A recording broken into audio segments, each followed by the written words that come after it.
నమస్కారం. డిఆర్టీవీ న్యూస్ కి స్వాగతం. హెడ్లైన్ చూద్దాం.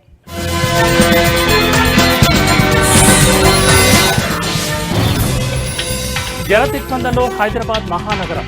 మూసీ పరివాహక ప్రాంతాల్లోకి చేరిన వరద.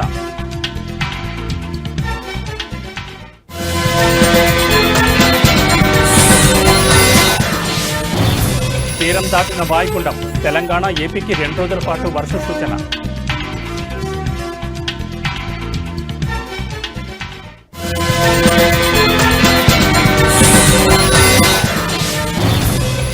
ఇంద్రకీలాద్రిపై 6వ రోజు దసరా మహోత్సవాలు. దుర్గమ్మను దర్శించుకున్న ఎమ్మెల్యే నందమూరి బాలకృష్ణ.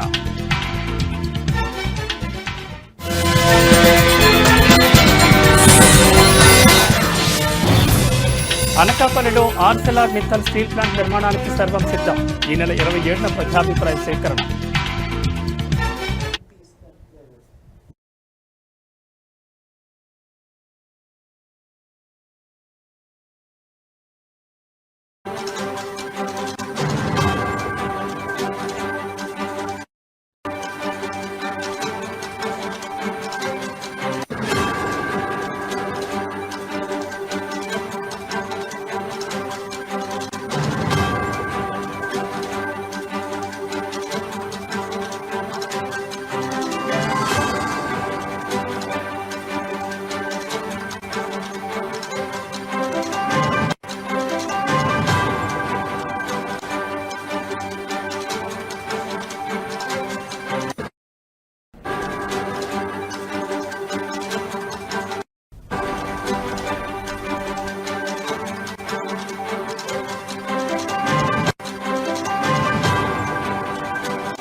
హైదరాబాద్ మహానగరంలో కురిసిన భారీ వర్షం కారణంగా చాదర్ఘాట్, శంకర్ నగర్, ముసారాంబాగ్ ప్రాంతాలు నీట మునిగిపోయాయి. వరద క్రమంగా పెరుగుతుండటంతో మూసీ పరివాహక ప్రాంతాల్లో ప్రజలు భయాందోళనకు గురవుతున్నారు. ఈ నేపథ్యంలో మూసీ పరివాహక ప్రాంతాల్లో నివసించే ప్రజలు తమ ఇళ్లు ఖాళీ చేసి ఆశ్రయం కోసం పునరావాస కేంద్రాలకు వెళుతున్నారు. ఇక చాదర్ఘాట్, మలక్పేట్ రహదారులపై భారీగా ట్రాఫిక్ జామ్ ఏర్పడింది. ఇప్పటికే ఎంజీబీఎస్ బస్టాండ్ నీట మునగడంతో దూర ప్రాంతాలకు వెళ్లే ప్రయాణికులు తీవ్ర ఇబ్బందులు పడుతున్నారు. బస్టాండ్ లోపల ఉన్న ప్యాసింజర్లను పోలీసులు, హైడ్రా సిబ్బంది సహాయంతో సురక్షితంగా బయటకు తీసుకొస్తున్నారు.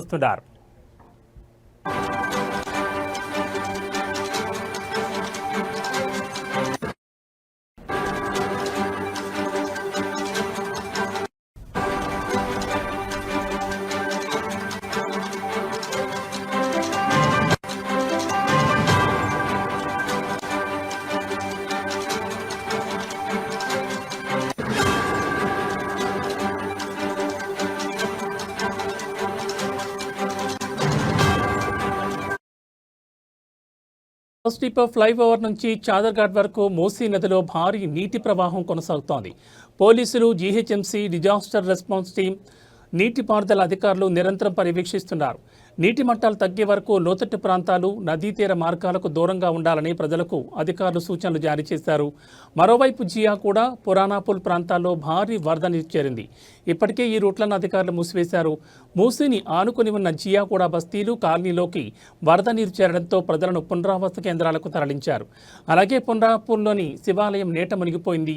ఆలయంలో ఉన్న పూజారి కుటుంబం బయటకు రాలేక సహాయం కోసం ఆలయ పైభాగానికి ఎక్కి కేకలు వేశారు.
బులెటిన్లో మరో బ్రేకింగ్ న్యూస్ చూస్తున్నాం. బంగాళాఖాతంలో ఏర్పడిన వాయుగుండం తీరం దాటడం, దానికి తోడు ద్రోణి కూడా కొనసాగుతుండటంతో తెలుగు రాష్ట్రాల్లో రానున్న 2 రోజుల పాటు వర్షాలు దంచికొట్టనున్నాయి. ఈ మేరకు వాతావరణ శాఖ తెలంగాణ, ఆంధ్రప్రదేశ్ రాష్ట్రాలకు హెచ్చరికలు జారీ చేసింది. పలు జిల్లాల్లో భారీ నుంచి అతి భారీ వర్షాలు కురిసే అవకాశం ఉందని ప్రజలు అప్రమత్తంగా ఉండాలని సూచించింది.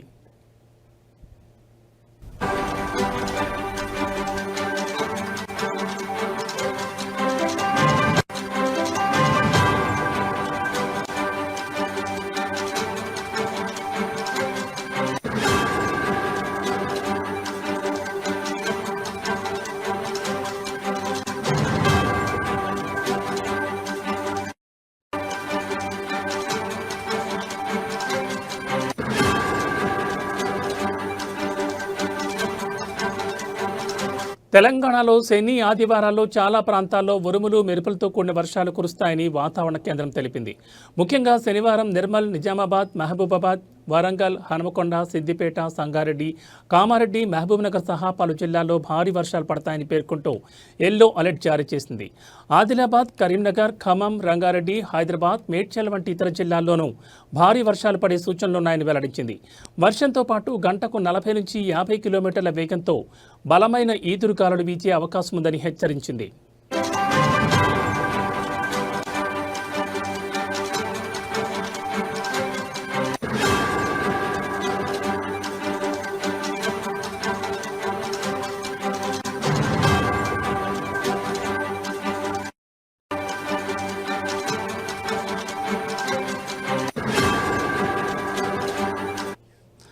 అటు ఆంధ్రప్రదేశ్లోనూ వాయుగుండం ప్రభావం స్పష్టంగా కనిపిస్తోందని రాష్ట్ర విపత్తుల నిర్వహణ సంస్థ వెల్లడించింది.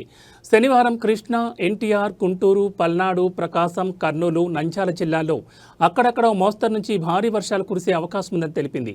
మిగిలిన ప్రాంతాల్లో తేలికపాటి జల్లులు పడొచ్చని పేర్కొంది. తీరం వెంబడి గంటకు 40 నుంచి 60 కిలోమీటర్ల వేగంతో గాలులు వీస్తాయని ప్రజలు జాగ్రత్తగా ఉండాలని సూచించింది.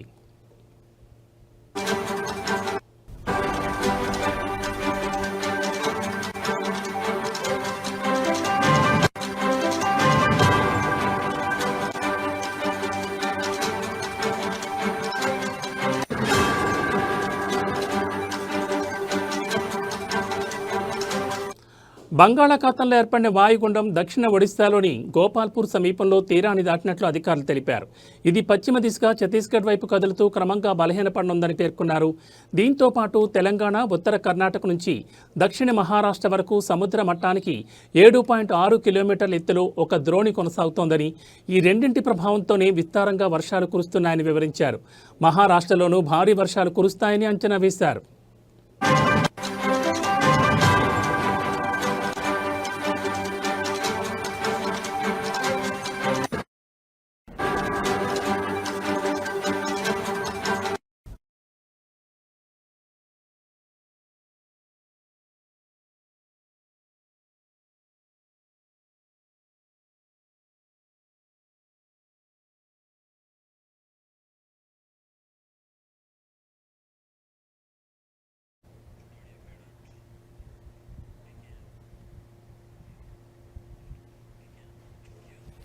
ఏపీలో కురుస్తున్న వర్షాల కారణంగా వైఎస్ఆర్ కడప జిల్లా పోరుమామిళ్లపట్నంలోని గాంధీ బొమ్మ సెంటర్లో రోడ్డుపై వర్షపు నీరు నిలిచిపోయి ప్రజల రాకపోకలకు తీవ్ర అంతరాయం కలిగింది.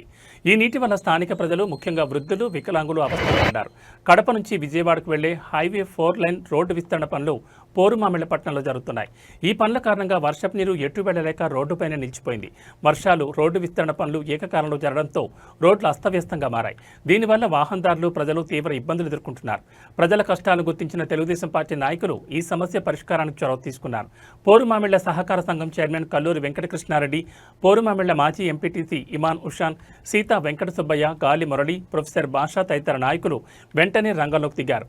వారు జేసీబీని ఉపయోగించి రోడ్డుపై నిలిచిన వర్షపు నీటిని బయటకు పంపేందుకు తగిన ఏర్పాట్లు చేసి ప్రజలకు ఉపశమనం కల్పించారు.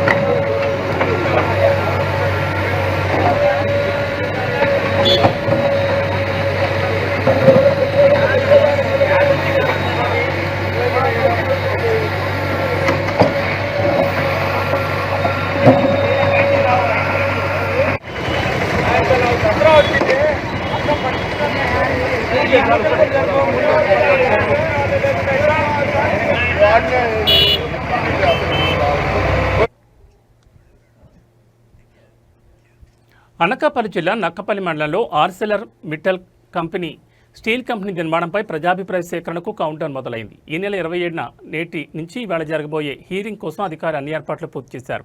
నక్కపల్లి మండలంలోని అమలాపురం సమీపంలో వేదికను సిద్ధం చేసి ప్రజల కోసం కుర్చీలు, సామియానాలు, టెంట్లు ఏర్పాటు చేశారు. ప్రజాభిప్రాయ సేకరణ సందర్భంగా పెద్ద ఎత్తున హాజరు కానున్న ప్రజల రాకపోకలు కూడా ప్రత్యేక సదుపాయాలు కల్పించనున్నట్లు అధికారులు వెల్లడించారు. ఎటువంటి అవాంఛనీయ సంఘటనలు చోటు చేసుకోకుండా భద్రతా చర్యలు మరింత కఠినతరం చేశారు. నర్సీపట్నం డీఎస్పీ పోతిరెడ్డి శ్రీనివాసరావు స్వయంగా పోలీస్ బందోబస్తు ఏర్పాట్లను పరిశీలించి మీడియాకు వివరాలు వెల్లడించారు. జిల్లా అదనపు SP Devaprasad, Narsipatnam DSP Srinivasarao, Nakkapalli, Chodavaram circle ఇన్స్పెక్టర్లు రామకృష్ణ, అప్పలరాజు, పాయకరావుపేట, నక్కపల్లి ఇన్స్పెక్టర్లు కుమారస్వామి ఉన్నారు. మరోపక్క మిట్టల్ కంపెనీ ప్రతినిధి సత్యనారాయణ, సెక్యూరిటీ వింగ్ కిషోర్ తదితరులు సభా ఏర్పాట్లను స్వయంగా పర్యవేక్షిస్తున్నారు.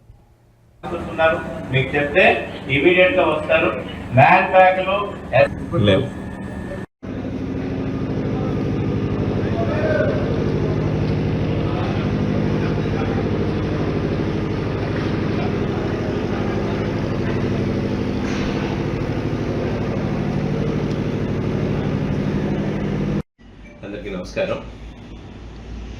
రేపు అనగా 27/9/2025 సంవత్సరం నక్కపల్లి మండలం తమ్మాయిపేట వద్ద ఏఎంఎన్ఎస్ స్టీల్ ఫ్యాక్టరీకి సంబంధించి పబ్లిక్ హియరింగ్ రేపు జరుగుతుంది. దానికి సంబంధించి అనకాపల్లి జిల్లా ఎస్పీ గారు శ్రీ కృష్ణచంద్ర ఐపీఎస్ గారు సూచనల మేరకు బందోబస్తు ఏర్పాటు చేయడం జరిగింది.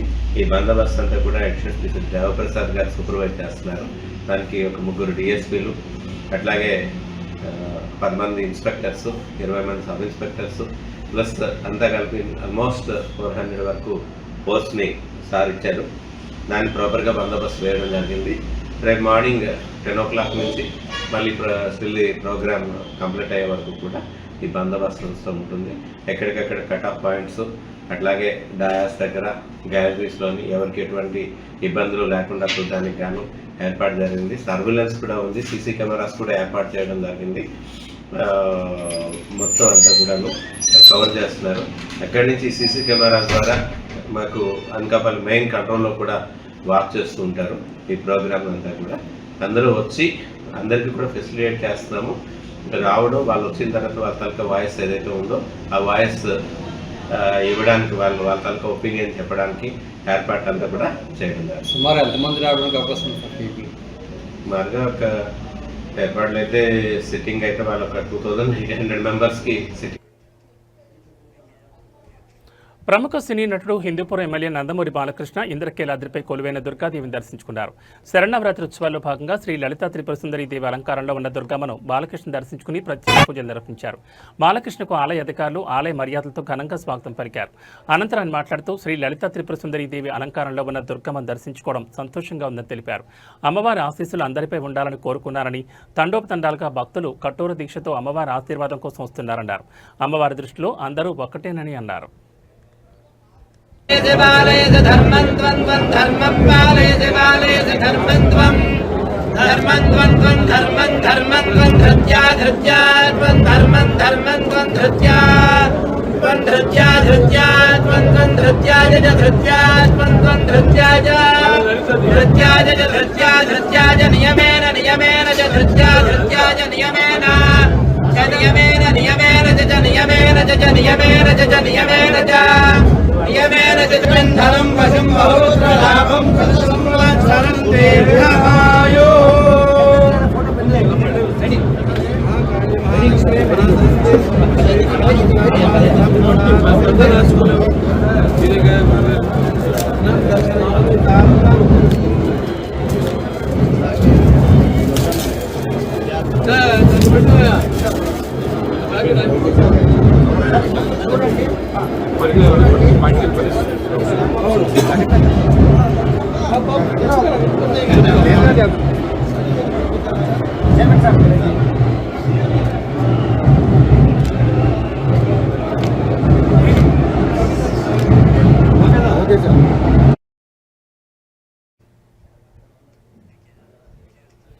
శ్రీకాకుళం జిల్లా ఆమదాల వలస నియోజకవర్గం ఎమ్మెల్యే కోన రవికుమార్ ఇంద్రకీలాద్రిపై కొలువైన దుర్గాదేవిని దర్శించుకున్నారు. శరన్నవరాత్రి ఉత్సవాల్లో భాగంగా శ్రీ లలితా త్రిపుర సుందరీదేవి అలంకారంలో ఉన్న జగన్మాతను ఆయన ఈరోజు దర్శించుకున్నారు. ఆలయ అధికారులు ఎమ్మెల్యే కోన రవికుమార్కు సాంప్రదాయ స్వాగతం పలికారు. దర్శనం అనంతరం స్వామివారి తీర్థ ప్రసాదాలు, చిత్రపటం, శేషవస్త్రం అందజేశారు. అనంతరం మీడియా పాయింట్లో ఎమ్మెల్యే కోన రవికుమార్ మాట్లాడుతూ కీలక వ్యాఖ్యలు చేశారు. రాష్ట్ర ప్రజలు సుఖ సంతోషాలతో జీవించాలని, ముఖ్యమంత్రి నారా చంద్రబాబు నాయుడుకు సంపూర్ణ ఆయురారోగ్యాలు జగన్మాత ప్రసాదించాలని దుర్గమ్మ తల్లిని వేడుకున్నానని తెలిపారు. ముఖ్యమంత్రి చంద్రబాబు నాయుడు నేతృత్వంలో రాష్ట్ర ప్రభుత్వం నవశకానికి నాంది పలుకుతుందన్నారు.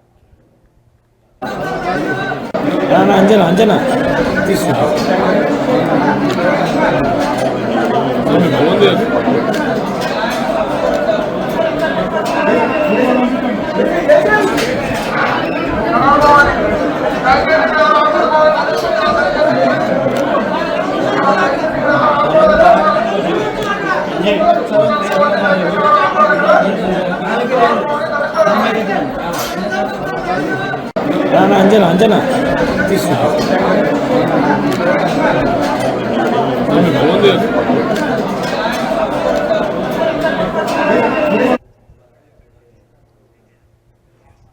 శ్రీ లలితా త్రిపుర సుందరీదేవి అవతారంలో భక్తులకు దర్శనమిస్తున్న దుర్గమ్మ తల్లిని రాజధానగర్ ఎమ్మెల్యే బత్తుల బలరామకృష్ణ దర్శించుకున్నారు.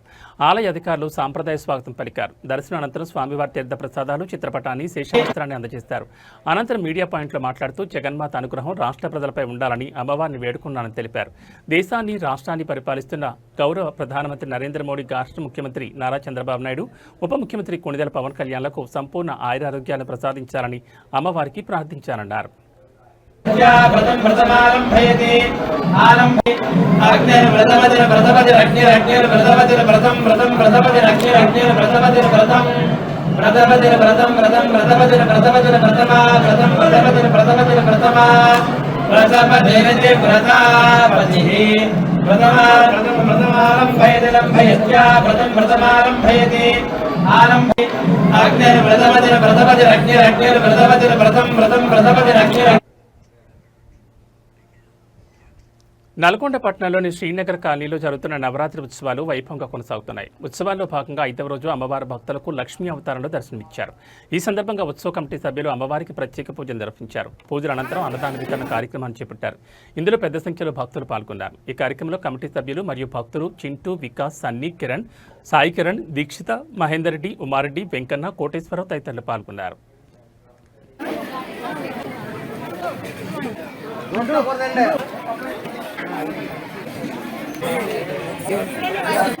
మీరే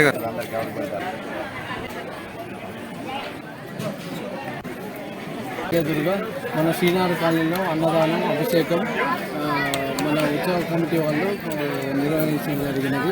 ఇక్కడ అన్నదానానికి వచ్చిన భవానులకు, మన కాలనీ సహకరించిన పెద్దలకి అందరికీ ధన్యవాదాలు చెప్తున్నాను. ఇంత గ్రాండ్గా సక్సెస్ చేసిన మన ప్రజలకి, మన భవానులకి, ఇక్కడ ఉన్న కమిటీ సభ్యులకు అందరికీ వందనాలు. జై దుర్గా, జై జై దుర్గా. జై జై దుర్గా మాతాకి.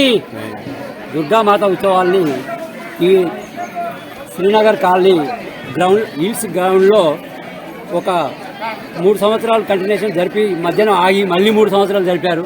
ఇప్పుడు 4వ సంవత్సరం ఇది. ఈ ఉత్సవాలలో పాల్గొనటకు భక్తులైతే అధిక సంఖ్యలో వస్తున్నారు, కానీ దాన్ని ఒక సిస్టమేటిక్ లేకుండా పోతుంది. ముఖ్యంగా ఒక సిస్టమేటిక్ ఏర్పాటు చేసుకుంటే మనం అన్నిటికీ ముందుకు పోగలుగుతాం. దుర్గామాత ఉత్సవాలు మాత్రం చాలా ఘనంగా నిర్వహిస్తున్నాం. అదేవిధంగా ఇదే గ్రౌండ్లో వినాయక చవితి ఉత్సవాలు కూడా చాలా ఘనంగా నిర్వహించడం. రేపు సీతారాముల కళ్యాణం కూడా ఘనంగా నిర్వహించబడుతుంది. దసరా ఉత్సవాలు, ఉగాది ఉత్సవాలు, ప్రతి ఒక్కటి. సంగారెడ్డి మున్సిపాలిటీ పరిధిలోని 34వ వార్డు రామచంద్రారెడ్డి కాలనీలో వర్షపు నీరు ఇళ్లలోకి వస్తుండటంతో స్థానికులు తీవ్ర ఆందోళన వ్యక్తం చేస్తున్నారు. కాలనీ వెనుక ఉన్న ఎర్రకుంట చెరువు తూము కాలువకు ప్రైవేట్ వ్యక్తులు గండికొట్టి నీటిని మళ్లించడం ఈ సమస్యకు ప్రధాన కారణంగా తెలుస్తోంది. 34వ వార్డులోని ముంపున గురైన నీళ్లను ఫోరం ఫర్ బెటర్ సంగారెడ్డి అధ్యక్షులు శ్రీధర్ మహేంద్ర పరిశీలించారు. ఈ సందర్భంగా ఆయన అధికారుల నిర్లక్ష్యంపై మండిపడ్డారు. గత సంవత్సరాల నుంచి ఎర్రకుంట తూము నీరు కాలువలోకి వస్తుండటంతో ప్రజలు ఇబ్బందులు పడుతున్నప్పటికీ తూముకాను వెడల్పు చేసే ప్రతిపాదనలను అధికారులు పెండింగ్లో పెట్టి పనులు జరగకుండా నిర్లక్ష్యం చేస్తున్నారని ఆరోపించారు. ఎర్రకుంట చెరువు తూము వెంట ఉన్న ప్రభుత్వ భూమి సర్వే నెంబర్ 403లో కొంతమంది ప్రైవేట్ వ్యక్తులు తప్పుడు పత్రాలతో తూము కాలువను కుదించి ప్రభుత్వ భూమిని కబ్జాలు చేస్తూ అక్రమంగా షెడ్లు, భవన నిర్మాణాలు చేస్తున్నారని శ్రీధర్ మహేందర్ తెలిపారు.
ఇవి బులెటిన్ విశేషాలు. మరో బులెటిన్లో మళ్ళీ కలుసుకుందాం. నమస్కారం.